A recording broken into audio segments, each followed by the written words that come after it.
بسم اللہ الرحمن الرحیم۔ السلام علیکم ورحمۃ اللہ وبرکاتہ۔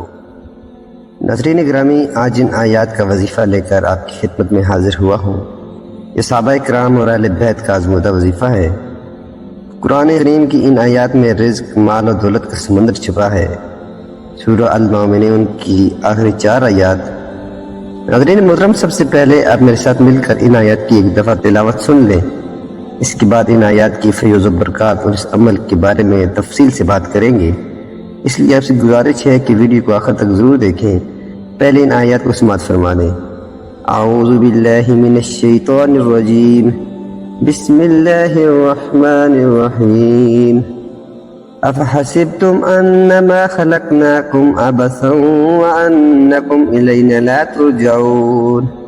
تو کیا تم یہ خیال کرتے ہو کہ ہم نے تمہیں نکما پیدا کیا ہے اور یہ کہ تم ہمارے پاس لوٹ کر نہیں آؤ گے؟ فتعالی اللہ الملک الحق لا الہ الا هو رب العرش الکریم۔ سو اللہ بہت ہی عالی شان ہے، جو حقیقی بادشاہ ہے، اس کے سوا اور کوئی معبود نہیں، عرش عظیم کا مالک ہے۔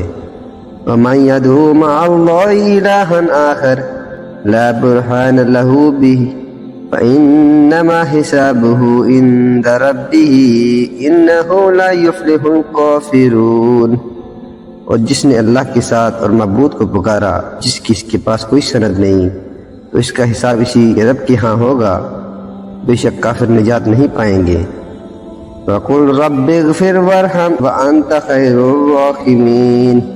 اور کہو اے میرے رب، معاف کر اور رحم کر، اور تو سب سے بہتر رحم کرنے والا ہے۔ ناظرین محترم، ان آیات میں مال بہت ہے، دولت بہت ہے، رزق اور برکت بہت ہے، اور یہ رزق کو کھینچتی ہے۔ مجھے ایک صاحب کہنے لگے، میں تو بیماریوں کے لیے اس کو پڑھ رہا تھا، میں تو بیٹھے بیٹھے ہی مالدار ہو گیا۔ میری نسلوں میں بھی کبھی مکان نہیں تھا، 3 مرلے کا مجھے مکان مل گیا۔ میں نے سوچا ہی نہیں تھا، مجھے کہا گیا ان آیات کے بارے میں، میں نے دل سے پوچھا تو بار بار میرا دل، میرا گمان آ کر انہی آیات پہ کھڑا ہو جاتا۔ کسی نے کہا کہ جادو ہے، آپ نے کہا کہ یہ آیات صبح شام پڑھیں۔ پھر میں نے آپ کے لیکچرز میں جادو، جنات کے معاملے میں، بیماریوں کے معاملے میں ان آیات کے کمالات اور فوائد سنے تھے، تو میں نے اس کو پڑھنا شروع کر دیا اور کہنے لگا کہ وہ بھی ختم ہو گئے اور رزق کی فراوانی بھی ہو گئی۔ رزق میں بڑی عجیب و غریب فراوانی ہوئی اور مجھے غیبی رزق ملنا شروع ہو گیا، اور اللہ کا فضل ہے کہ آج میرے اوپر رزق کی بارش ہے۔ صحابہ کرام فرماتے ہیں، جب کسی سفر میں ہم جاتے تھے اور اس آیت کو پڑھتے تھے تو ہمیں مال غنیمت بہت مل جاتا تھا۔ اور بعض اہل بیت کی زندگی کے تجربات میں یہ بات ہے کہ جب اس آیت کو ہم پڑھتے تھے تو اللہ پاک رزق کی فراوانی بہت کرتا تھا، اور راستے میں کشادگی ہوتی تھی، مثلاً پانی کا چشمہ مل جاتا تھا، درختوں کی چھاؤں مل جاتی تھی، سواریوں کے لیے گھاس مل جاتا تھا، چیزیں مل جاتی تھیں، اور ہم بہت سکون اور سہولت سے رہتے تھے۔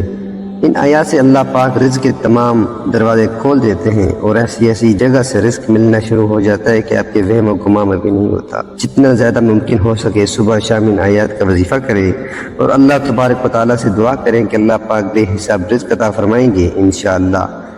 محترم ناظرین، ویڈیو کو اپنے دوستوں میں شیئر ضرور کیجیے، اپنی قیمتی رائے کا اظہار کمنٹ سیکشن میں ضرور کیجیے گا، اور اگر آپ نے ہمارا چینل ابھی تک سبسکرائب نہیں کیا تو ضرور کر لیں۔ اللہ پاک ہم سب کا حامی و ناصر ہو، آمین۔